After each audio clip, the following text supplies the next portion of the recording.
80 degrees in the shade.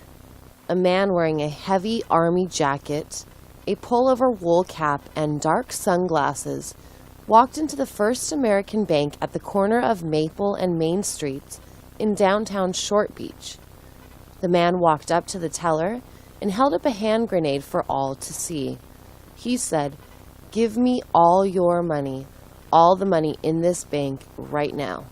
Everyone in the lobby screamed and started running, even the security guard. Nervously, the young female teller handed the man 3 big bags loaded with cash. He walked out the door. A second later, one of the money bags exploded, covering him with red dye. He yelled in pain and surprise and started pacing around in circles because he couldn't see where he was going. He couldn't see, but he could hear. He heard the police siren get closer. Then he heard the police tell him to get down on his stomach on the sidewalk and put his hands behind his back. They handcuffed him and placed him in the back of the police car. Seeing the hand grenade on the sidewalk, the police told everyone to get back. They sealed off the whole block and called the bomb squad. The bomb squad came and examined the hand grenade. Then they laughed. They told the police it was a fake. The hand grenade was actually a harmless dummy, something a 12-year-old might play with. The police chuckled. The bank employees returned to work. The bank customers returned to their lines. The bank robber, hopefully, would never return. Thousands of immigrants who need to file papers related to immigration status, green cards, and resident cards no longer have to stand in line for hours on end. The Immigration Office now has a new system called Info Pass. Applicants simply schedule a time and a date to meet with an immigration officer using Info Pass. They don't even have to go to the immigration office. Info Pass is a website that they can access on their home computer or a library computer. To beat the crowds, immigrants in Los Angeles used to get in line the night before. They would start lining up outside the building at 6 p.m. and spend the night in the cold or occasionally in the rain. By the following morning, there might be 200 people in line. This, of course, was an unpleasant surprise to people who thought they were early birds by arriving at 7 a.m. Sometimes people would sell their place in line to others for $50 or more. Where there are lines, there are vendors. No one had to worry about going hungry in line because of the variety of hot and cold food and drinks being sold all night long. Occasionally, the police received reports about people being pickpocketed while waiting in the overnight lines, but such reports were rare. Many immigrants prefer not to get involved with police for fear of being sent back to their native country. With the new system, people with appointments are in and out of the building within an hour. Applicants show up 15 minutes before their appointment time. Things are so efficient now that about 120 applicants per hour can be processed through the immigration office.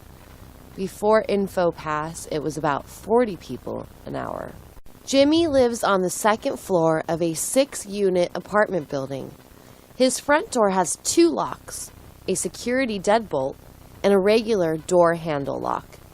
The front door also has a peephole, a tiny piece of glass through which Jimmy can look out his door at about eye level to preview who is knocking on his door or ringing his doorbell. The peephole is a security device, but Jimmy never uses it. When someone knocks, he just opens the door. First of all, he lives in a safe neighborhood, so security is not really a problem. Second, people rarely knock on Jimmy's door, so he is always eager to greet a visitor. Before you can knock on the front door, you have to push the button on the black screen door to open the screen door. The screen door has an inside lock on it, but the lock has not worked since the screen door was installed more than 2 years ago. This has bothered Jimmy from day one. Today, Jimmy finally decided to do something about the lock on the screen door. It was a nice, warm, sunny day. Jimmy was in his shorts. No flip-flops, no shirt. The lock was part of the screen door push-button handle. The outside and inside handles were held together with just 2 screws. Jimmy got a flathead screwdriver and loosened both screws.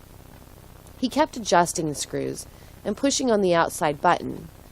Eventually, he adjusted the screws enough to where the lever stayed in the locked position when he pushed on the outside button.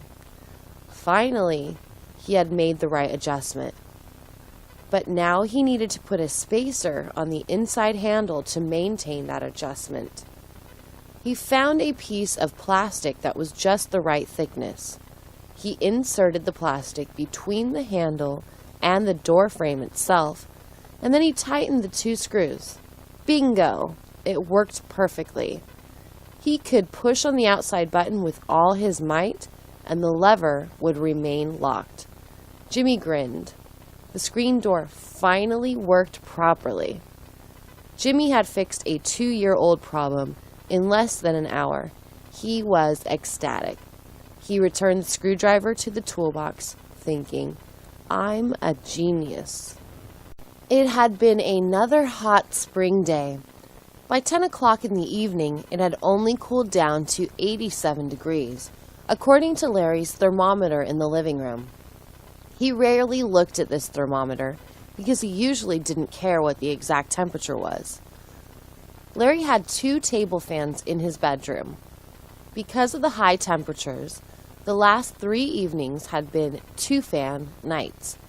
He used his air conditioner only occasionally. During 1 month the previous summer, he had used the air conditioner 10 days consecutively, day and night. His electric bill that July, normally about $30, was $77. But Larry figured that once in a while using the AC wouldn't kill him. So that evening at 11:30, just before he went to bed, he turned on the AC. He set the thermostat to 72 degrees. He woke up 4 hours later when he heard a big bang, which sounded like 2 cars had run into each other on the street outside. But it wasn't 2 cars. It was the AC capacitor on the roof. It had just blown up. Larry's air conditioner was officially dead. 2 circuit breakers had switched off, so he switched them back on. Larry had already suspected that there was something wrong with his air conditioner.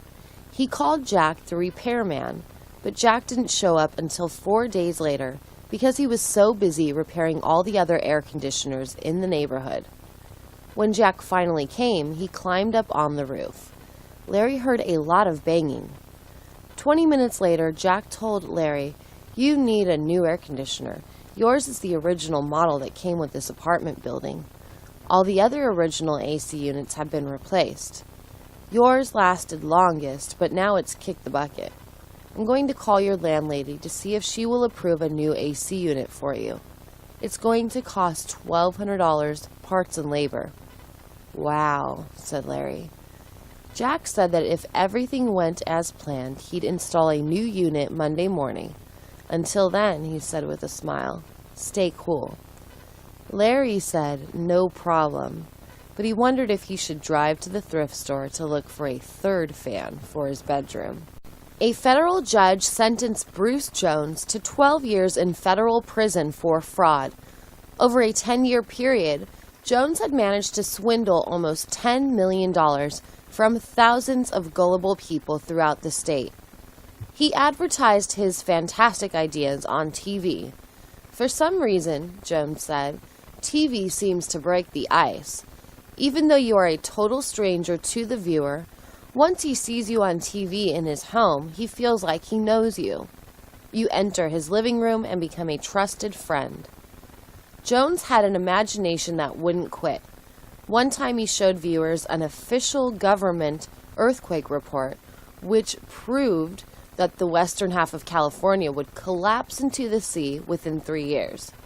For $100, he said, Jones would insure your house and property for full value. Thousands of people who saw that TV ad sent him $100 each. In another TV ad, Jones claimed that he had negotiated with the federal and state government for exclusive air rights. He told viewers that for only $100, they could own the first 10 miles above all their property. You would be able to charge any commercial plane that flew over your property $100 per crossing. You would also be able to charge government rockets, satellites, space shuttles, and space stations $100 for each and every violation of your air rights. Another time, Jones claimed to have invented a product that gets rid of calories. He showed the viewers a spray can of no-cal. He said that by simply spraying no-cal on your food, a chemical interaction would cause all the calories in the food to simply evaporate within about 10 seconds. The no-cal was only $10 a can. As usual, Jones received thousands of checks in the mail. The judge told Jones that he should be ashamed of himself. Jones responded that he was very ashamed of himself, and that when he got out of prison, he hoped to become a TV consultant to help people avoid getting scammed. He told the judge that he was already developing an instructional CD that for merely $100 would save people thousands of dollars in scams. The judge nodded and then changed Jones's sentence from 10 years to 12 years. A 36-year-old man stormed into the Ramona post office, yelling at everyone to get out of his way. Carrying a shotgun, he climbed up onto the countertop and told everyone to lie on the floor. Then he pulled the trigger and fired a round into the ceiling. Plaster splattered onto the floor and the customers. The man ordered all the customers and employees to sit up and look at him. He said, "Repeat after me. I hate the post office." Everyone repeated the words. He fired another round, but this one he aimed at the front plate glass window. Shattered glass went everywhere. 3 minutes later, 5 police cars pulled up in front of the post office. Lights flashing and sirens wailing. Using a bullhorn, a police officer told the man to walk out backwards with his hands up. The man fired another blast out the shattered window. The police officer and his bullhorn were uninjured. However, one police car had 3 little pit marks in it. The man yelled, "I'm not coming out until the post office pays me for pain and suffering. A postal truck ran into my car 2 years ago. My back is killing me. I can't work anymore. My wife left me. I can't take it anymore." After a while, the man calmed down. He released all the people inside. At 7 p.m., the man walked out backwards with his hands up. The police handcuffed him, put him in the back seat of the car, and drove him to the police station. A post office official said that they had tried to settle with the man out of court, but he refused anything less than $1 million. So the whole thing went to court. He said, "I guess he got tired of waiting for the trial to begin. He'll probably go to jail for a few years because of this stunt." 2 men chanced upon a trapdoor in a back room of a historic church near San Francisco. They discovered 23 religious murals painted by Native Americans more than 200 years ago. The murals record scenes from the Bible. Arthur Anderson, an artist, and Eric Bush, a painter, had been to the church many times before, but they were not aware of any trap doors in the building. The only reason they discovered it was that Arthur dropped a coin onto the floor while pulling a small knife out of his pants pocket. He heard the coin hit the floor and roll. He started searching. A minute later, he found his dime. "Gotcha," he said proudly. But then he saw what looked like an unusual gap in the floorboard. With his knife, he began digging around the gap. The floorboard suddenly loosened. Arthur felt that he was onto something. He removed the floorboard and saw a rope handle attached to what looked like a trap door. Eric helped Arthur remove 4 more floorboards. Then Arthur slid open the trap door. Beneath it was a hole in the ground about 15 feet long, 20 feet wide, and 2 feet deep. They shined a flashlight into the hole and saw the murals. They were not wrapped, covered, or otherwise protected, yet they were in wonderful condition, according to Eric. God truly does work in mysterious ways, said Arthur. The murals use only the colors black, red, and yellow. The smallest are about 12 by 12 inches, and the biggest are about 24 by 24 inches. Digital photographs were taken of all the murals before they were loaded onto a truck. All 23 murals, created about 1791, are now at the Museum of Native American Art. They will be inspected, cleaned, archived, and examined by experts. They will not be put on public display until early next year. Museum officials expect a huge turnout when that day occurs. This is truly rare, said one official. I wonder how many more treasures are out there waiting for someone to drop a dime on them. The Oakville Pier collapsed Saturday afternoon at 3:30. Although hundreds of people were on the pier at the time of the collapse, no one was killed and only 15 people were injured. One person was seriously injured. That person was a 43-year-old man who suffered 2 broken legs, 8 broken ribs, and a punctured lung. Hundreds of people gathered around to watch the rescue efforts. 3 local television stations and 2 radio stations broadcast live from the pier. The collapse occurred after a big rig went out of control Saturday morning and slammed into one of the main supports for the pier. For public safety reasons, a city council member wanted to close the pier immediately. However, local businesses on the pier and nearby protested. Oakville officials decided to wait until tomorrow before sending out a structural engineer to investigate the damage. The driver reeked of booze, said a police officer who had written the truck driver a ticket for driving under the influence. He was so drunk that he didn't even apply his brakes before he crashed into the support. It's a miracle that he didn't kill someone, said the officer, who took the driver to jail. City officials said it was too early to get a complete damage estimate, but that repairs to the pier would probably cost at least $500,000 and take a month or more. The local business people are very unhappy because the repair process will significantly reduce consumer purchases for the summer season. We make 80% of our annual profits from June through September, noted one t-shirt vendor. This is going to hurt. The Rockford police chief and some city officials want to install video cameras in all 100 police cars. They think this will reduce the number of lawsuits filed against the city. In the last 5 years, Rockford has paid out more than $5 million to settle about 40 lawsuits. The chief said if cameras had been in those cars, we wouldn't have had to pay one dime. We are always pulling over drunks or drug users who try to fight the cops or shoot them. Then they always claim that the police started beating them first or started shooting at them first. What hogwash. The cost of installing cameras will be about $500 per vehicle. The City Council will vote on the proposal next Monday. 10 of the 13 council members, when asked about the proposal, said that they liked the idea.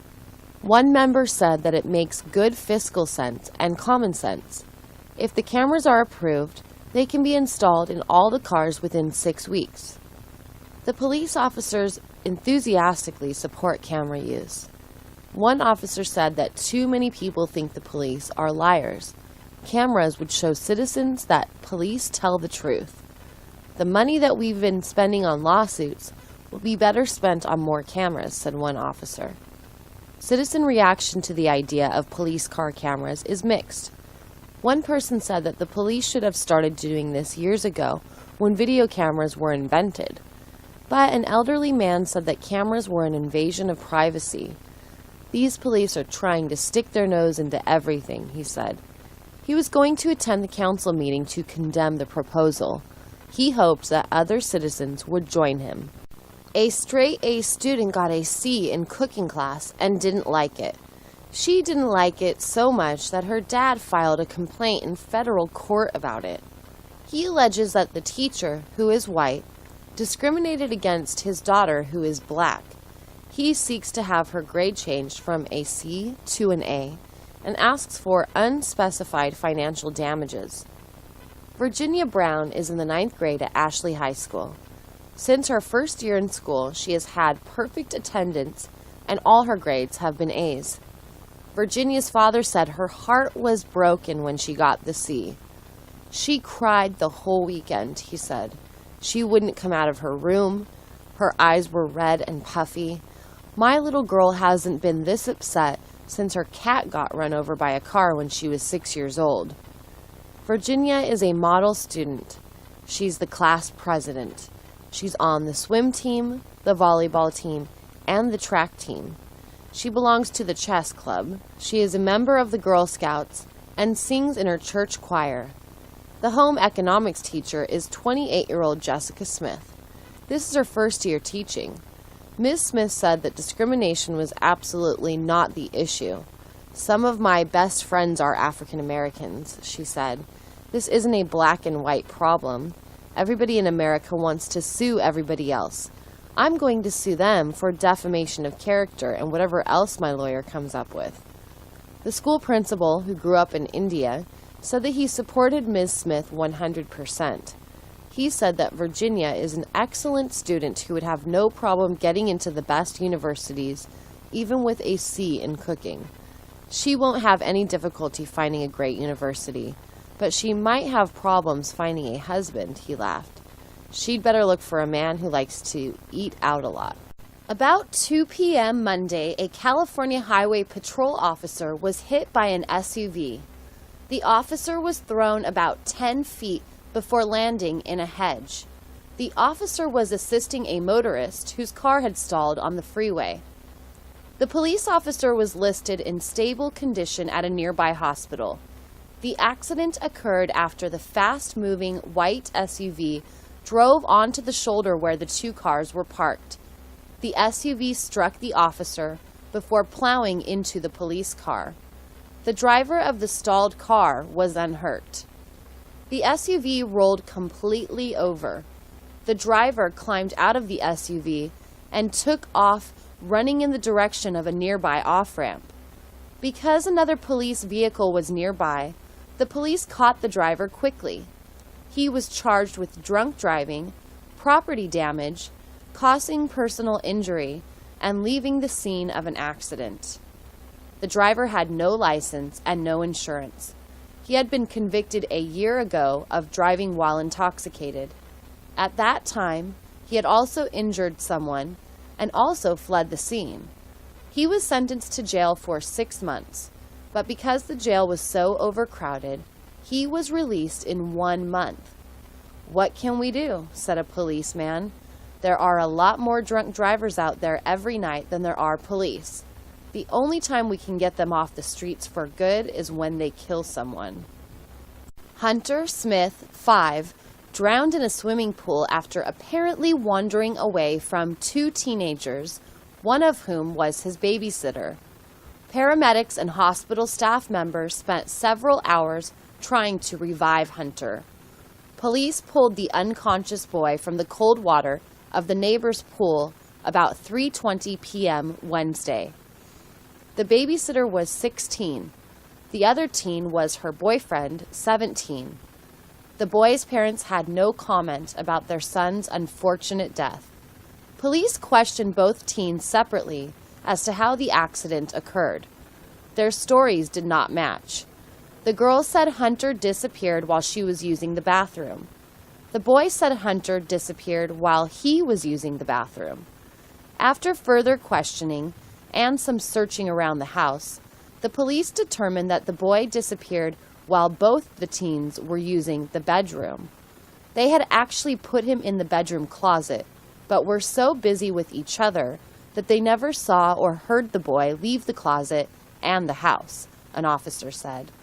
Charges might be filed against the teens for involuntary manslaughter and against the neighbor for leaving the gate to the pool unlocked. An 80-year-old woman died Tuesday afternoon in a fire. The blaze was reported about 2:30 p.m. at a home on Sunnyside Avenue. The victim was identified as Mary Cass. Her husband, Roy Cass, 80, was not at home at the time of the fire. Investigators from the local fire department were trying to determine the exact cause of the fire. They said it looked like the woman had fallen asleep on the sofa with a cigarette in her hand. The value of the home was estimated at $700,000. The Casses were married in 1945. Both of them had been smokers throughout most of their lives. Mr. Cass said, "6 months ago we decided to quit smoking because we wanted to live to be 100. So we went to a smoking cessation clinic. The clinic worked. We both managed to quit a month ago. At least I thought we both did. I can't believe she was smoking behind my back." Mr. Cass started sobbing after his remarks. He repeatedly cried out his wife's name. Authorities took him to a nursing home where he could be kept under surveillance. "We've had too many instances of long-time married couples who, if they discover their spouse is dead, commit suicide within 48 hours, said a nursing home spokesperson. Mr. Cass's behavior has been erratic, from talking nonstop to crying to staring vacantly. We are going to have to watch him closely." A small plane crashed into a house Sunday afternoon, killing the pilot and destroying half of the home. The family inside the house escaped without injury. The single-engine airplane crashed about 5:30 p.m. The pilot, the only one in the plane, was trying to make an emergency landing at the airport. The pilot's body was found on the bed in the master bedroom. The plane crashed into one end of the house, where the 3 bedrooms were. That part of the house was wrecked. The Carrolls, who owned the house, were all at home eating dinner. "Oh my gosh," said Mrs. Carroll. "I thought the world had come to an end. I never heard such a loud sound. We all ducked under the table thinking it was another earthquake. When nothing else happened, we got brave and decided to investigate." They immediately called 911 when they discovered the cause of the thunderous sound. The family was lucky because there was no fire. Authorities suspect that a lack of fuel contributed to the crash. Mr. Carroll said that they might have to move out until they can get the house repaired. The police will release the pilot's name after they have notified his next of kin. Wednesday night, Howard asked Glenn if he wanted to go fishing and girl watching that weekend at Santa Fe Lake. "We'll leave Friday morning and return late Sunday night," he said. Glenn said he had to clean out his garage, so Howard went by himself. Howard had also planned to lie around the hotel pool, soak up the sun, read a good book, and look at pretty women in their bathing suits. His own apartment didn't have a pool, so whenever he traveled, he always liked to stay at a place with a pool. But when he arrived at the hotel about noon, he saw that there were no pretty girls at the pool. There were no girls at all. There was nobody at the pool because the pool was empty.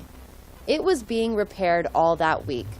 The staff had forgotten to tell Howard this little detail. Howard called Glenn late Friday night. "How was the fishing?" Glenn asked. "Didn't see any, didn't catch any," replied Howard. "Well, did you catch any women?"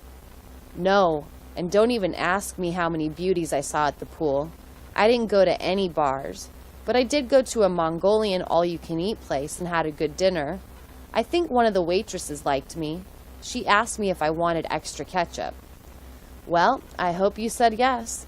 Anytime a woman asks you if you want extra anything, that's female code. It means they like you." "I said no.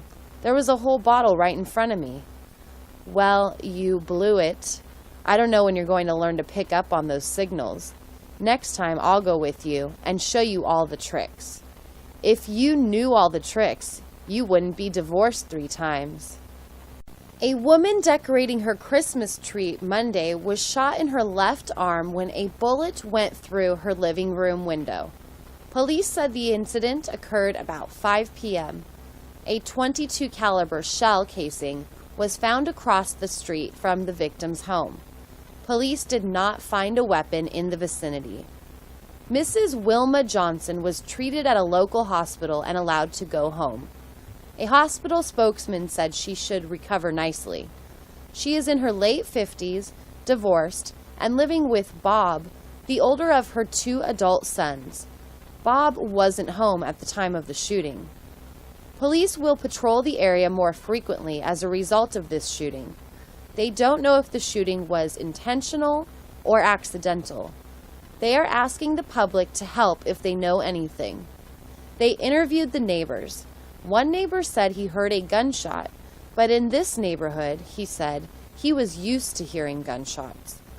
The police also questioned Mrs. Johnson's ex-husband, Joe, who lives 3 blocks away.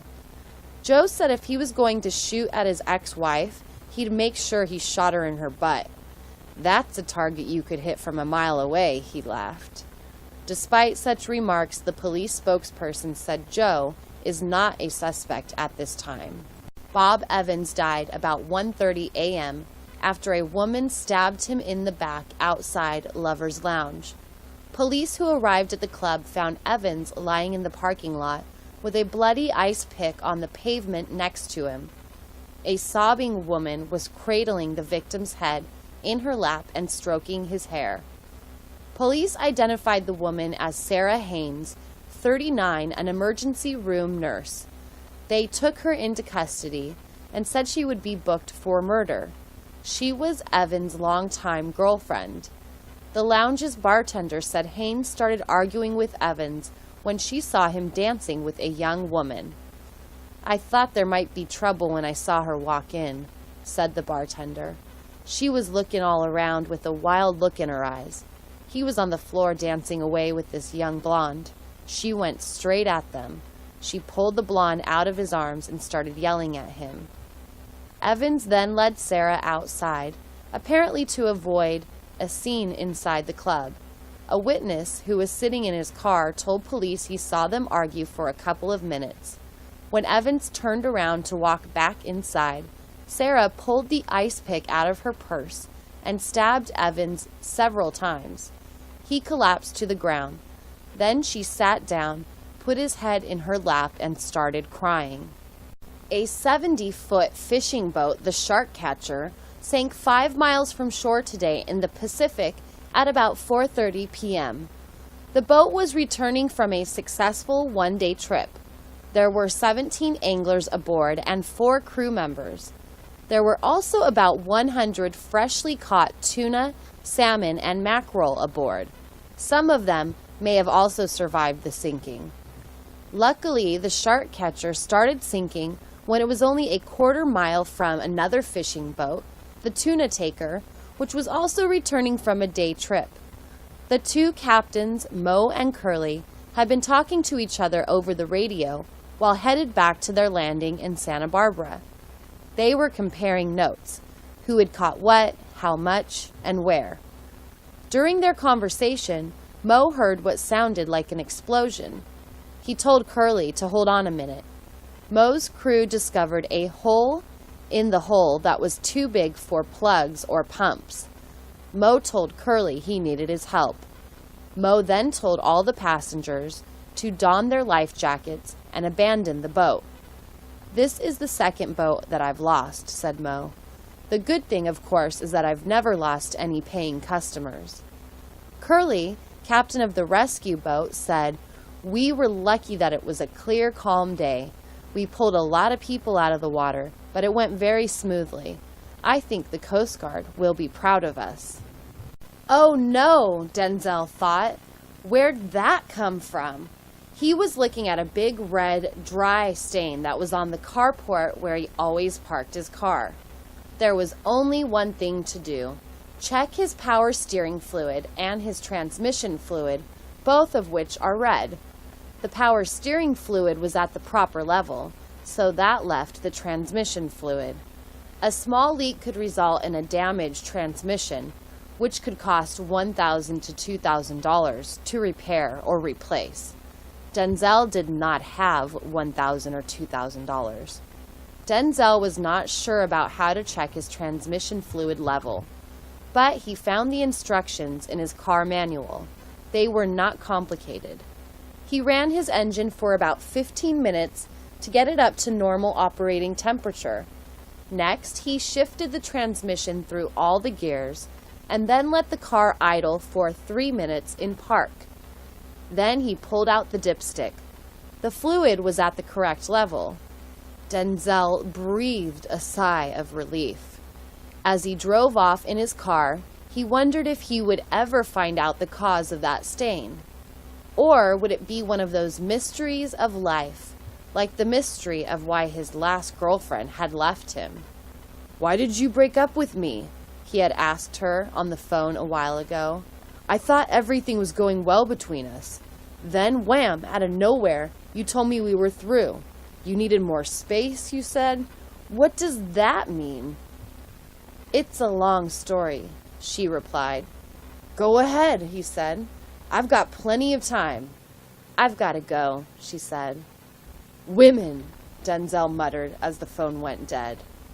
A 39-year-old woman admitted that she had lied. She claimed that she bought the latest winning lottery ticket in Massachusetts, but then lost it. The ticket was worth $18 million after all deductions. Jean Fenn was charged with grand larceny. A conviction could put her in prison for up to 7 years. The real winner of the ticket, Kevin Hayes, 66, presented it a week ago to the liquor store where he had bought it. That store will receive 1% of the prize, or $180,000. The owner of the store, Mark Abrams, 56, was overjoyed. "Last year we had a storm that blew half of our roof off. It cost $25,000 to put a new roof on." Hayes said that he was reminded to check his numbers when he heard that a woman had lost her winning ticket. He and his wife had been camping in the mountains when the winning number was drawn. "But I feel sorry for this woman," said Haynes. "She only did this out of desperation. In fact, I'm going to help her out financially after she gets out of prison. It's a shame that this wealthy country has so many poor people. So I'm going to donate a lot of this money to different charities. What do I need $18 million for?" The checks to Hayes and Abrams should arrive within 2 weeks, according to a lottery spokesman. The spokesman mentioned that lottery players should remember that the odds of winning the lottery are only about 1 in 40 million. Even so, most people think that someone has to win, and it might as well be them. A basketball game ended abruptly Saturday afternoon when 18-year-old Damon Miller was fatally shot at a recreation center. The gunman, who called himself Ace, ran south on Oak Street after the shooting and remains at large. Miller was pronounced dead at the scene by the paramedics. He died from 2 gunshot wounds to his chest. The paramedics did not arrive immediately because they were tied up at a 4-car crash a mile away. This was the second such shooting during a basketball game, apparently by the same gunman. According to witnesses, Miller did a little dance after making a game-winning 3-point basket. When Ace told him to stop celebrating, Miller ignored him. Then Ace pulled a small gun out of his baggy shorts and fired 2 quick shots. Everyone else backed away. Instead of running immediately, Ace picked up the basket and made a 3-pointer himself. Then he did a little dance next to the victim's head and fled. A police officer said the suspect will be charged with a lot more than unsportsmanlike conduct when arrested. Eyewitnesses said Ace is a white male, 5 foot 11 inches, about 200 pounds, with a small scar on his left cheek. Local activists criticized the police for dragging their feet in their search for the suspect. "You can bet if it was 2 white men who had been shot by a black man, there'd be a policeman on every basketball court in town till he was caught," said one activist. The federal government, displaying even less sense than usual, has yielded to the French fry industry. Frozen French fries, sliced, fried in oil, and then packaged, are now approved as fresh vegetables by the U.S. Department of Agriculture. The French fry industry has been petitioning the USDA for years to get this approval. They say that their product is similar to cucumbers that have a wax coating. They argue that they use 100% vegetable oil, which is much healthier for consumers than plain wax. Most consumers, of course, beg to differ. "You must be joking," said Annie, 50. "How can you consider a product that's deep-fried in oil to be a fresh vegetable?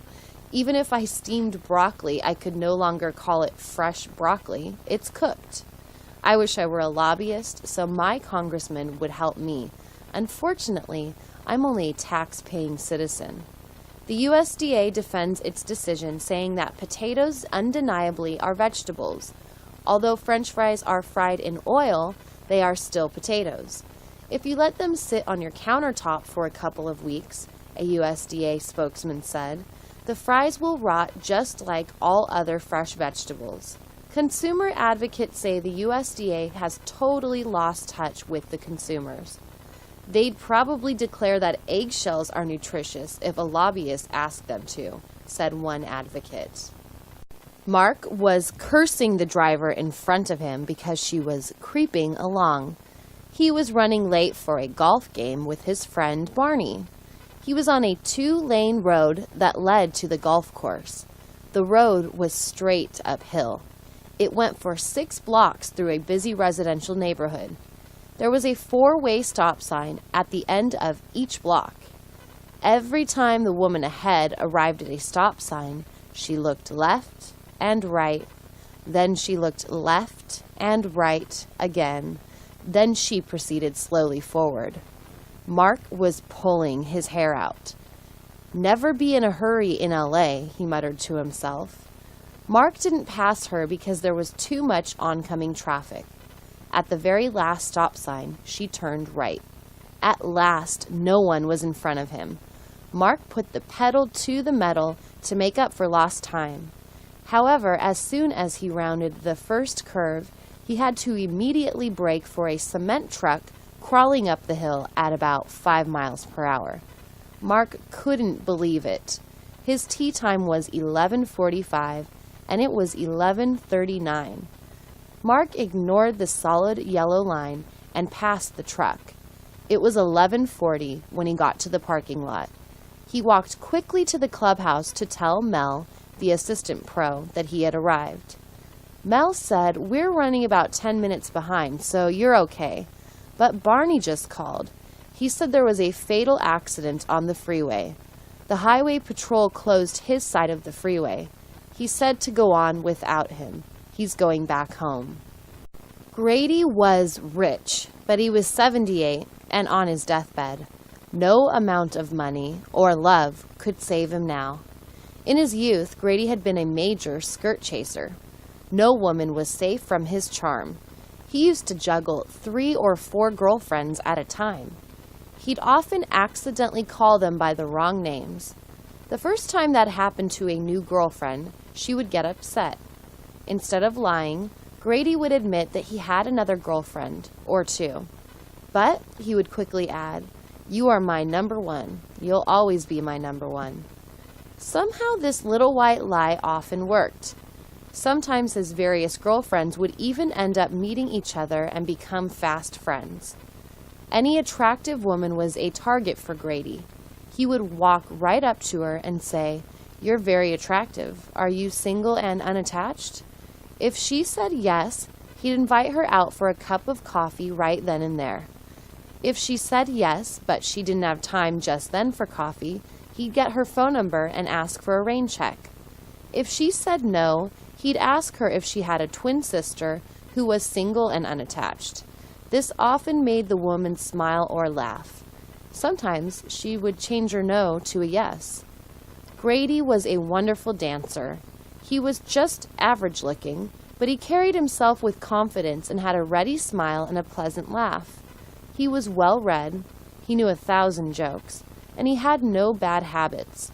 Perhaps most important, he made a woman feel like a woman, according to many of his girlfriends. Even in his old age, Grady hadn't slowed down. Tending to his dying needs were Dee Dee and Mimi, a pair of 40-year-old twins that Grady had finally settled down with. The mailman delivers good news and bad news. Topping the bad news list for many people who live in Los Angeles is a jury summons. This document tells you that you must respond by mail or phone for possible service on a jury. Many people feel that jury duty is a boring chore and would prefer not doing it. In fact, court clerks say that the most common question they hear is, "Why do I have to serve?" The official response is, jury duty is a responsibility that all qualified citizens must share. If you are a citizen, if you can read and understand English, if you are over 18 years old, and if you're not a felon, you are eligible for jury duty. If you ignore the summons, you might be fined up to $1,500. A jury trial might last 1 day or 1 month. If you work for the government, this is no problem because the government will pay you your regular salary while you are on jury duty. However, if you are self-employed, you lose your regular income for that time period. Instead of your regular income, you get $15 a day for sitting on a jury. This is another reason people try to avoid jury duty. Jack got the bad news yesterday. Even though he was retired and sat around all day watching reruns of old movies, he told his wife Polly he wasn't going to be a juror. He hated jury duty, and he was not going to let the courts interfere with his retirement. "So, how do you think you are going to get out of it?" Polly asked, both amused and irritated. "Are you going to claim that you're dead? Or are you going to tell them you've moved out of the country?" "No, both of those involve too much paperwork. I've got a better idea. It's a medical excuse. It says here that if you have a physical disability, you can be dismissed." "What's your disability? Your bad back doesn't allow you to sit in a chair watching reruns all day?" "No, something better than that. I've got gas. It'll offend the other jurors and everyone else in the courtroom. They'll have to open up all the windows or issue gas masks." "But there's one problem. You don't have gas." "But I know how to create it. I'll eat a lot of peanuts and fruit in the morning that I go to court. As soon as they get a whiff of my problem, they'll tell me to go home and stay home." "That's a brilliant idea," Polly said as she rolled her eyes. At least it would get him out of the house for 1 day, she thought. Lena often asked Luke to dinner. Lena loved Luke, but Luke loved Lena's cooking, not Lena herself. Lena accepted that for the time being, but she felt that with enough meals and enough time, she would get her man. Luke rarely stayed more than 10 minutes past the last bite of dessert. Lena would ask Luke if he wanted to watch TV, or play cards or chess, or take a walk around the neighborhood, but Luke always declined. He always said, "I've got to go." They both knew that Luke didn't have to go anywhere. All he ever did was go back to his apartment and read books or go online. Tonight was probably going to be more of the same, but Lena was a patient woman. She loved to cook and she loved to watch people eat her cooking. Tonight she prepared shrimp, fresh green beans, mashed potatoes, and asparagus. Luke ate everything with gusto. Then she brought out her homemade cheesecake with vanilla ice cream for dessert. Luke asked, "Are you trying to fatten me up for something? Every time I come over here, I have to eat celery and lettuce for a week to get back down to my normal weight." "Oh, stop exaggerating," Lena replied. "You enjoy every mouthful." "You're right. I apologize. I love your cooking, and if you didn't invite me over here, I'd be hurt and hungry." Lena watched contentedly as Luke devoured the cheesecake and ice cream. Someday, she thought, I will be his dessert. Julia was 12 years old. Her best friend Betsy was 13. Summer was almost over. School was about to start. Julia and Betsy were having lunch at Burger Boy. Betsy had decided that Julia needed a boyfriend. "But why?" asked Julia. "I'm okay without one. What good is a 12-year-old boy anyway? All they're interested in is playing baseball or riding their skateboards. Where does a girl fit into that picture?" "Don't be silly," replied Betsy, "and forget about 12-year-olds. They're immature. You should go for someone more experienced, someone at least 13 years old, someone who will carry your books and walk you to your classes. You need someone who'll give you a Valentine's Day card and remember your birthday. You need someone to comfort you when you're sad and lonely. You need someone to protect you. But my dad does that. That's what dads are for. He comforts me, he protects me, and he remembers my birthday too. I've got a backpack to carry my books, and I know where all my classes are. I don't need an escort. And a Valentine's Day card means that someone loves you. What if I don't love them back? I don't want a Valentine's Day card from someone I don't love. I don't love anyone anyway. I'm too young. I don't think I even know what love is. Besides, you don't have a boyfriend. Why should I? Because you're my first client. I've decided that I'm going to be a matchmaker when I grow up. Well, if I'm your first client, that means I'll probably also be your first mistake. No, thank you. Dave needed to pack for Saturday's fishing trip. He went into his hall closet where he had more than 20 rods and reels. Nowadays, he went fishing twice a year at Big Bear, a huge lake in Southern California, about 7,000 feet up in the mountains. California tries to boost the fishing industry by sponsoring a free fishing day twice a year, once in June and once in September. That sufficed for Dave. He went mostly because it was a social event with a few friends, not so much to catch fish.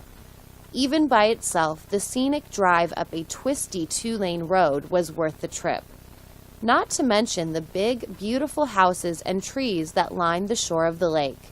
Packing was a project in itself. Dave had even created a computer file named Fishing Trip. It was a checklist of 45 things to take to Big Bear. He took 2 rods because on free fishing day you were allowed to fish with 2 rods instead of the usual 1 rod. He took a hooded sweatshirt, jeans, 2 pair of socks, a heavy hooded denim jacket, winter gloves, and a scarf. He also took flip-flops, shorts, a t-shirt, number 30 sunblock, sunglasses, a big hat, and a lightweight raincoat. If you go to Big Bear in June, you'd better be prepared for hot or cold, rain or shine. He packed a couple of magazines to read, just in case the fish weren't biting. He and his friends joked that the fish were always biting, in the spot you just left or the spot you were headed to.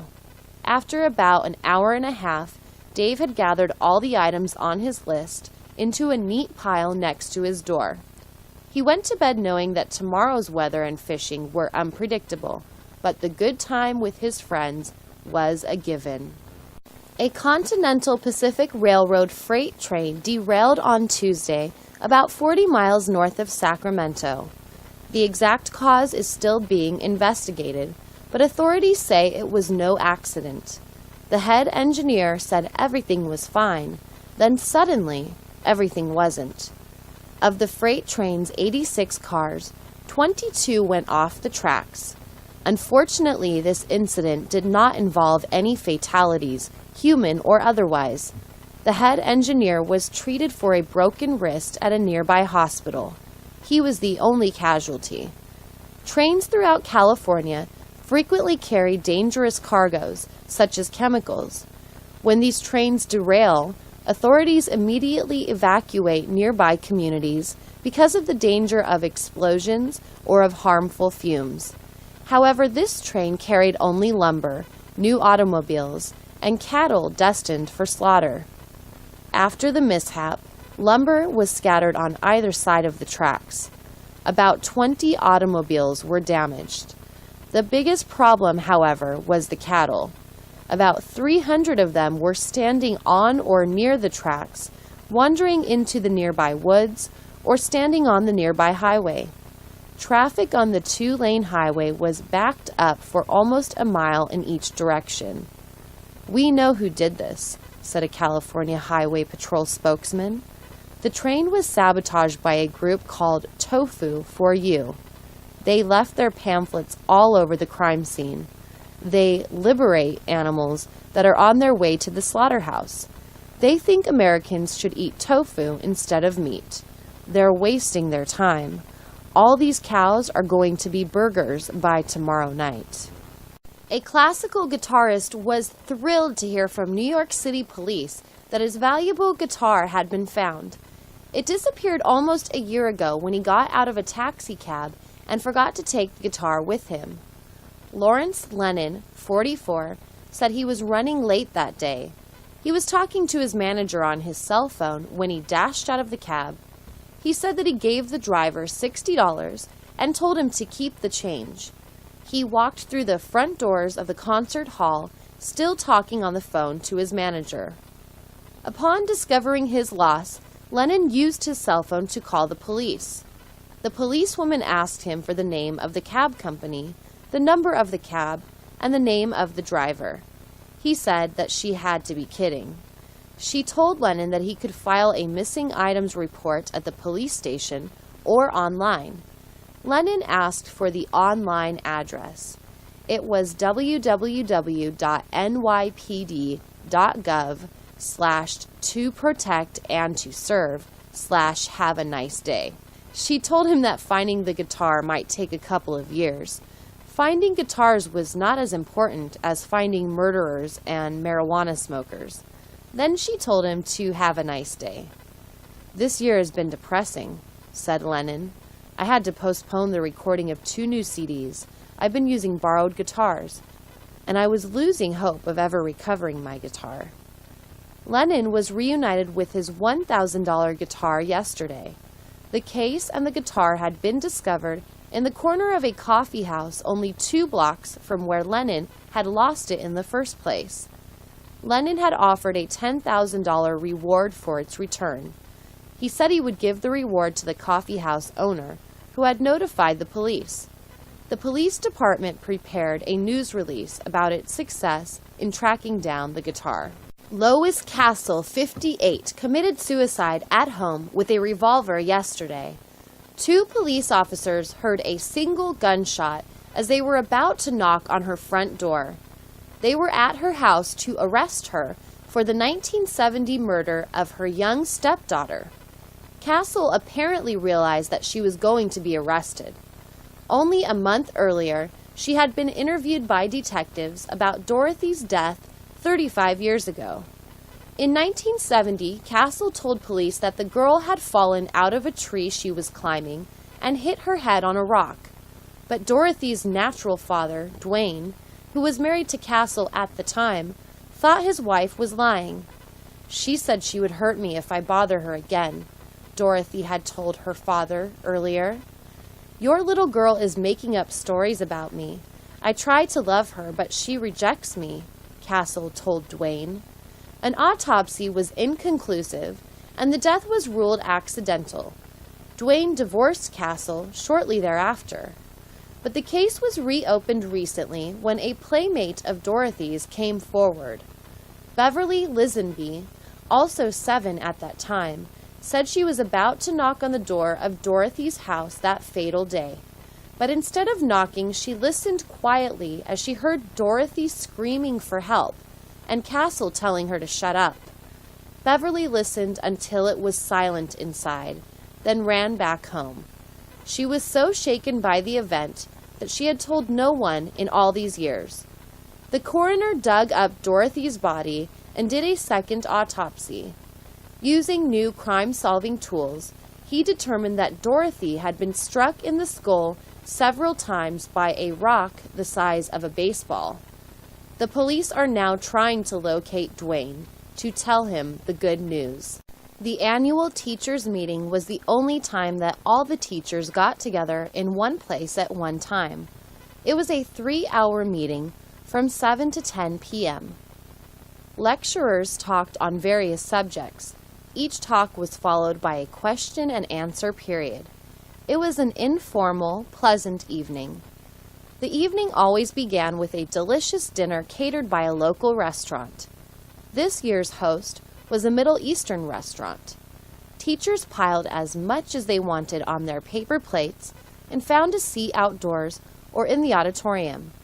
Most teachers really seemed to appreciate the food. For Shane, this evening was his opportunity to check out the female teachers. This year, a beauty walked into the auditorium about 10 minutes late. She sat in the row in front of Shane, just 2 seats away. Shane couldn't believe it. She was not only the best-looking woman in the auditorium, but she smiled at him before she sat down. She was tall and had long red hair. She was wearing a sexy black cocktail dress. Shane could not focus on the meeting anymore. He looked at the lecturers less than he looked at the redhead. He was enveloped in her perfume. She took notes right-handed. She ran her fingers through her hair. She crossed and uncrossed her legs. Shane was going crazy. Plus, there was no ring on her left hand. The meeting ended. The dean thanked everyone for attending. Everybody applauded the presenters. The redhead stood up. Shane stood up. She smiled at him and then walked out. Shane walked out. She went to the restroom. Shane waited. When she came out, he walked up to her. "Hi," he smiled. "My name's Shane. I was wondering if you have time for a cup of coffee. I was hoping we could share some of our teaching experiences." She smiled. "Why, thank you. That's sweet of you. I appreciate your offer, but I've got to get home. My husband is babysitting tonight, and I'm sure he's pretty tired. Maybe another time?" She smiled and walked away. A 29-year-old woman was driving her car in the wrong place at the wrong time. She was fatally wounded by a couple of stray bullets. The bullets were intended for a 20-year-old man who was seriously wounded by 2 other bullets. The shootings occurred an hour before sunset, a mile west of downtown Los Angeles. 2 gang members attempted to rob the 20-year-old man.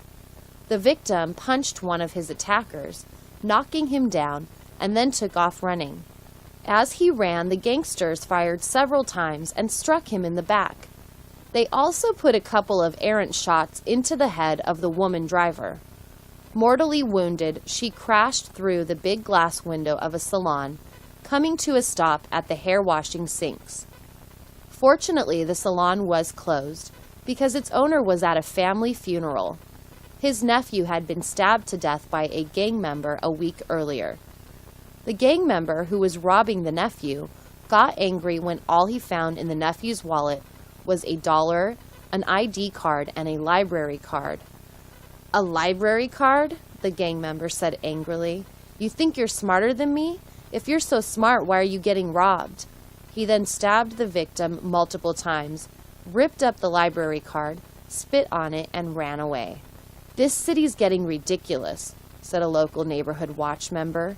"Criminals are killing people almost every day. They laugh at us. They know that, even if convicted, they will get free housing, free meals, and free medical care. And they get to sit around in jail all day reading magazines. That's punishment? It sounds more like a reward. What do the rest of us get for being honest? We get to work hard all day so we can die tired and poor." Police in San Dimas pulled over a florist van yesterday and arrested the driver Carl Rover for smoking and transporting marijuana. The police got suspicious when Carl remained stopped even after the light had turned green. One officer asked Carl where he was headed. Grinning broadly, Carl said he was making a delivery. The officer told Carl to turn off the radio, which was blasting rock music. "Dude, this is the Grateful Dead," Carl groaned. A moment later, Carl's cell phone rang. Carl said, "Hey dude, what's up?" The officer grabbed the phone from Carl. "Did you get the cash for the weed?" asked the voice on the other end. "Yes," the officer replied, pretending that he was Carl. "How much did you get?" $1,000. $1,000? $1,000? What is the matter with you? That's $50,000 worth of grass, you idiot. I'm going to kill you. The officer laughed when the other person hung up. He went around to the back of the van and opened the doors.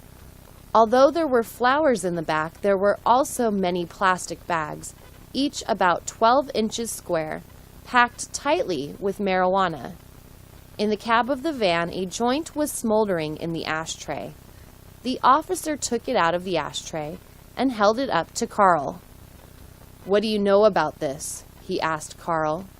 Grinning, Carl said, "What do I know about it? I know everything about it. I planted it, I watered it, I harvested it, and I rolled it. It's dynamite weed, dude. Try it." The officer brought out his handcuffs. Carl's grin disappeared. "Hey, at least let me have one more hit." 3 months had passed. It was time for Tony to visit his dental hygienist again. The visit usually lasted 2 to 3 hours. The hygienist always went through a list of questions about his health. Then she took his pulse and blood pressure. Last, she ran her gloved finger all around the inside of his mouth, looking for and feeling for abnormalities. On this visit, she found one. It was a white spot on the side of his tongue. "We often see this in smokers' mouths," she told him. She called the dentist over. "How long has that been there?" he asked Tony. "I have no idea," said Tony. "We're going to have to do a biopsy," the dentist said. "It won't require more than 2 or 3 stitches. We have to make sure this spot is benign. We'll do it right after your teeth are cleaned." Tony couldn't eat anything except soup for a couple of days after the surgery, nor could he pronounce words clearly. If the white spot were malignant, how much more surgery would be required? How much of his tongue would be removed? He regretted all those years of smoking. A week later, the dentist removed the stitches and told Tony that the white spot was benign. Tony was relieved. A few days afterward, Tony was talking to a friend of his who was a longtime smoker. "You really ought to quit," he suggested. "That was a good scare I just got from my dentist. Getting part of your tongue cut out is not a pleasant thought." "I'm not worried. You've got to die of something. I've got a greater chance of getting killed by a drunk driving a white SUV than by some white spot on my tongue. Besides, this is my only vice. I need to be able to enjoy something in life, don't I?" "But I love you so much," she said. "I think I must be crazy. I can't stop thinking about you. I want to be with you all the time. I want to marry you." "Maybe you are a little crazy," he said, "although I think that's part of being in love. But you hardly know me. I like you, but I'm not in love with you. I don't think I could ever be in love with you." "Why not?" "I don't know," he lied. "You're not my type." "I'm not your type," she repeated. "What is your type? A woman with no wrinkles and a perfect body? A woman who is beautiful even when she wakes up? A movie star? Is that your type?" "No, of course not." He lied again. "I don't know. I'm like everybody else. You're either attracted to a certain person or you're not." "So you're not attracted to me?" "Well, I didn't say that." He lied a third time. "I'm making a fool of myself. You might even be laughing at me. You don't love me? You just said that you never could love me?" "No, I said I could never be in love with you," he said. "Love? In love? What difference does it make anymore? I apologize. It was nice of you to put up with me. Please forgive me for making a fool of myself and for bothering you. I will never call you again. I must try to forget you now. I am dropping out of school tomorrow. I can't go there without thinking of you. My heart is so sad." She hung up. Alan walked outside. What was he supposed to do? He liked her, but he certainly didn't love her. Lead her on with lies or tell her the truth now? There was a beautiful full moon, but he felt sad. He knew that Natalie was probably crying right now. She must be so lonely. Veronica was an only child. Even as a child, she decided that she was going to be a doctor. All her dolls became her patients. All her dollhouses became hospitals for her patients. She spent her early childhood treating her patients for all kinds of diseases and injuries. She saved all of them and billed none of them. Veronica got straight A's in high school and college. Because she knew that good grades would help her get into a good medical school, she graduated from medical school near the top of her class. She became a pediatrician. She got married and had 2 kids, 1 boy and 1 girl. Veronica's husband, David, was an architect and a great cook. Her children did their homework without being told. They got straight A's in school. They ate all their vegetables without complaining. They were perfect little children, except for one thing. They argued with each other constantly. Veronica got home at 4:30 p.m. today. David gave her a big kiss and a hug. Then her kids gave her a kiss and a hug. She went upstairs and changed into shorts and a t-shirt. When she returned, the kids were waiting for her in the living room to talk about their day in school. Marvin, 10, said that today his biology teacher helped them cut up a dead frogs. They smelled bad, but he enjoyed seeing their little body parts, like their lungs and heart. I like biology, Marvin said. I want to be a biologist, an animal doctor, and an inventor when I grow up. I'm going to invent a pill so that animals all learn to live together without eating each other all the time. You're crazy, exclaimed Rebecca. What are the animals going to eat if they don't eat each other? You don't know anything. You're a girl and you're only 9, taunted Marvin. Marvin, be polite to your sister, Veronica admonished. Yes, ma'am, he said. I apologize, dear little sister. That didn't sound very sincere, Mommy, Rebecca complained. Okay, here's how I'll keep the animals from eating each other. I already thought of that, of course. The solution is a pill that will make all animals like to eat grass, like the cows and sheep do. That way no more animals will eat each other, and kids won't have to mow the lawn anymore. So that will kill 2 birds with 1 stone. Well, that's very clever, Veronica told Marvin. Now, tell us about your day, Rebecca, Veronica said. Well, as you know, Mommy, I'm going to be a real doctor like you, not a mad scientist like somebody I know. Rebecca started and then stuck her tongue out at her brother. Carbon Street is a long tree-lined street with majestic houses on either side. The houses are owned by millionaires who cherish their quiet residential street. Throughout the day, the only noise is usually the sound of various birds singing in the trees or the occasional jetliner flying high overhead. Not even the sound of gas leaf blowers or gas lawn mowers invades the silence. But nothing lasts forever. Carbon Street is about to change. Mr. Bing, a self-made billionaire, has a plan, a big plan for a big house. Mr. Bing says he likes to do everything big. I like to make a statement. What's the use of being on this planet if others don't know that you're here? After years of searching all over the world, I have determined that Carbon Street is the perfect place to live. I plan to build the biggest house in the world at the end of this street. Construction will take about 3 years, but it will be worth it. I'm going to throw at least one party every weekend for all my friends. It's going to be fantastic. It's going to be a nightmare, said one neighbor. We're already talking to some realtors. 3 years of construction, 3 years of trucks going back and forth every day, and then parties every weekend? We can't even sue him. I think he's got more money than our whole state. No, it's time to move. We went from having the nicest neighborhood to having the worst neighborhood, all because of one new neighbor. I wonder who the idiot is who told him about our street. Sandra had not been to Las Vegas in more than a year. She was excited. Her sister Janice was coming by to pick her up in about 10 minutes. Sandra finished putting her toothbrush and toothpaste into her travel bag. Those were the last 2 items on her to-pack list. She had called ahead, of course, to get a room for Janice and herself. The hotel told her that no more rooms were available at the price that was advertised in the newspaper. This was no surprise to Sandra, so she put down $100 non-refundable deposit on a room for 2 nights. The cost for both nights was going to be $200 plus taxes, surcharges, and other fees.